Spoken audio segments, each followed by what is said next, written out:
битката за първото място е интересна и ми се струва, че Ирина Феодорив от Украйна за сега държи лидерската позиция и успява да вземе първото място. Ирина Феодорив от Украйна отива директно на финал. След нея мисля, че се наредиха Дениса Рахова от Чехия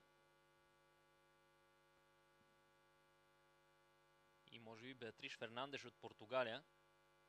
Изчакваме само да видим официалните резултати. Факт е, че първата позиция е за украинката Ирина Феодорив.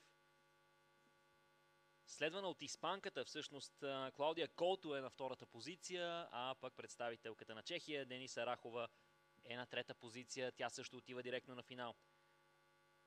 So, Irina Feodorov from Ukraine, Denisa Rachova from the Czech Republic and Claudia Couto from Spain are going to the final.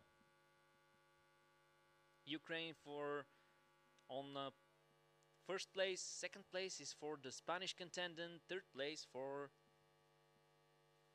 the Czech paddler.